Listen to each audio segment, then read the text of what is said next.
আসসালামু আলাইকুম। কেমন আছেন আপনারা সবাই? আমি আলহামদুলিল্লাহ অনেক ভালো আছি। আশা করছি আল্লাহর রহমতে আপনারা অনেক বেশি ভালো আছেন। রাত থেকে আমাদের এখানে প্রচুর বৃষ্টি হচ্ছে। এটা সকালের ভিডিও। আমি রান্নাঘরে জানালা দিয়ে ভিডিওটা করেছি। দেখেন কত সুন্দর পরিবেশ। বৃষ্টি তো আমার কাছে মাশাআল্লাহ অনেক ভালো লাগে।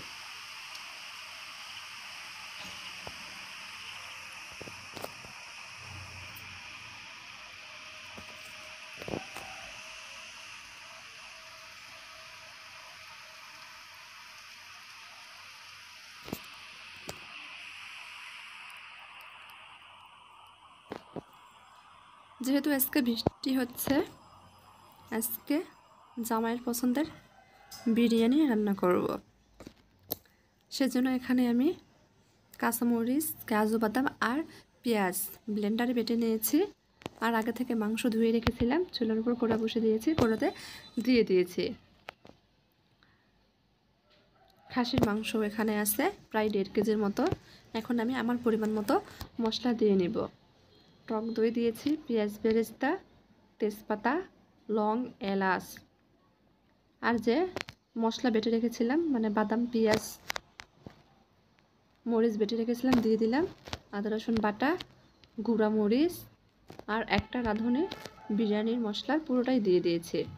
পরিমাণ মতো তেল। এখানে আর কিছুই লাগবে না, এখন শুধু মাংসের সঙ্গে মশলাগুলা মেখে নেব।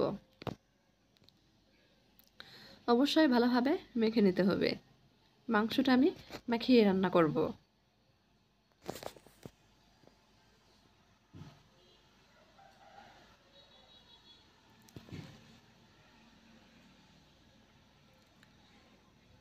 মাখানো হয়ে গেছে, ঢাকনা দিয়ে ঢেকে দিয়েছি, চুলা অন করে দিয়েছি আর মাঝে মাঝে ঢাকনা খুলে নেড়ে চেড়ে দিব। প্রথমে আমি পানি ছাড়াই এই মশলার মধ্যে মাংসটা কিছুক্ষণ রান্না করে নেব। ঢাকনা দিয়ে ঢেকে রাখার কারণে মাংস থেকে পানি ছাড়বে, সেই পানিতে মাংসটা আমি ভালোভাবে কষে নিব।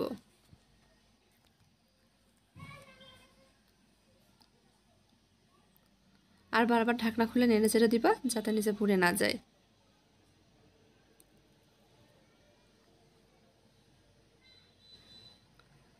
বৃষ্টির দিনে কার কার এইরকম বিরিয়ানি খিচুড়ি পছন্দ বলেন তো? আমার তো বেশ ভালো লাগে।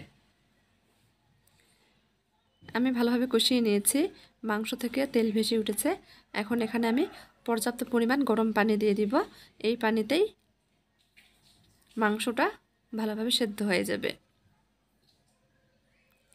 ঢাকনা দিয়ে ঢেকে দেব আর ঢাকনা খুলে মাঝে মাঝে নেড়ে চেড়ে দিব। আর পাশের চুলায় আমি একটু আলু ভেজে নিচ্ছি। বিরিয়ানিতে আলু ব্যবহার করব। আলুটা আমি একটু ফুড কালারে ভেজে নিয়েছি, সেটা ভিডিওতে দেখানো হয়নি। এই যে ভাজা আলু মাংসের মধ্যে দিয়ে দিব। এখন আলু সহ মাংসটা আরও কিছুক্ষণ রান্না করে নেব।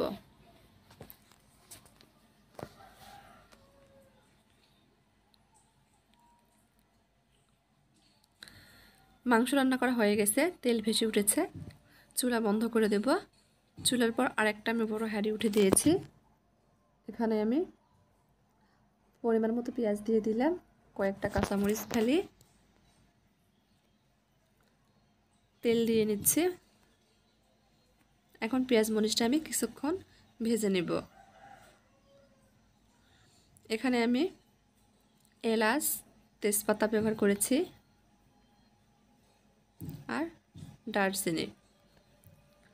কিছুক্ষণ ভেজে নেওয়ার পর পেঁয়াজটা লাল হয়ে আসলে আগে থেকে ধুয়ে রাখা পোলার চাল দিয়ে দিলাম। এখানে 3 কাপ পোলার চাল আছে, অর্থাৎ 3 পোয়া মতো। 1.5 কেজি মাংসের জন্য 3 পোয়া পোলার চাল ব্যবহার করেছি। কিছুক্ষণ ভেজে নেওয়ার পর এখানে আমি কয়েকটা আলু বোখারা দিয়েছি।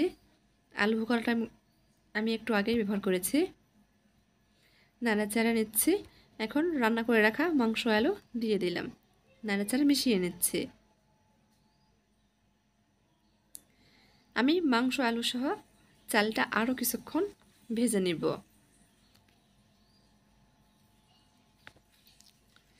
আর পাশের চুলায় আমি পানি গরম বসিয়ে দিয়েছি।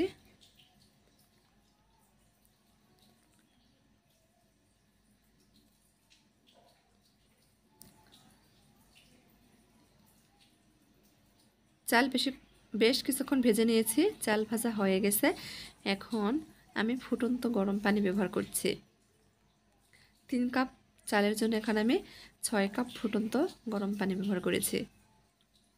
নাড়াচাড়া মিশিয়ে নিয়েছি, ঢাকনা দিয়ে ঢেকে দিচ্ছি। ঢাকনা খুলে বারবার নেড়ে চেড়ে দিব। দেখেন যে পানিটা দিয়েছিলাম, পানিটা প্রায় শুকিয়ে এসেছে।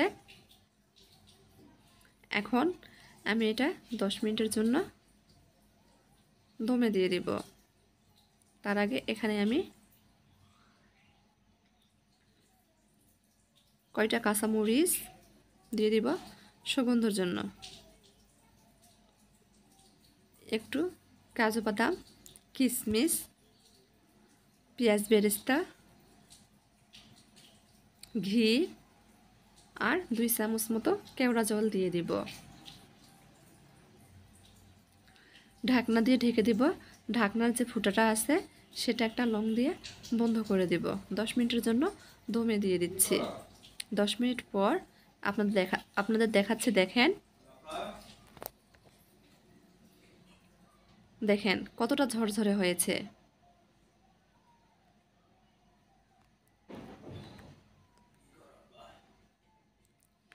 তো রান্না হয়ে গেছে। এই যে দেখেন রান্না হয়ে গেছে। এখন আমরা খেয়ে নেব। যেহেতু দুপুর টাইম, খাওয়ার সময় হয়ে গেছে, খেয়ে নিচ্ছে।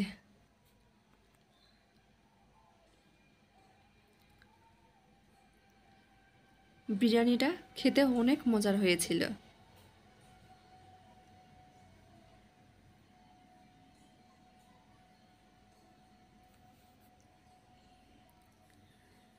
খাওয়া দাওয়া শেষ। মাঝখানে আরও অনেক কাজ করে নিয়েছি। এখন বিকালের দিক, বৃষ্টি হচ্ছেই, ভাবলাম একটু চাল আর ছোলা ভেজে নিই। ছোলা বা বুট, যে যেটাই বলেন। বৃষ্টির দিনে চাল ভাজা, বুট ভাজা, এগুলো কার কার পছন্দ বলেন তো? আমার তো বেশ ভালো লাগে এরকম ভাজাভুজি খেতে। এই যে চাল ভেজে নিচ্ছি বিকালের দিকে।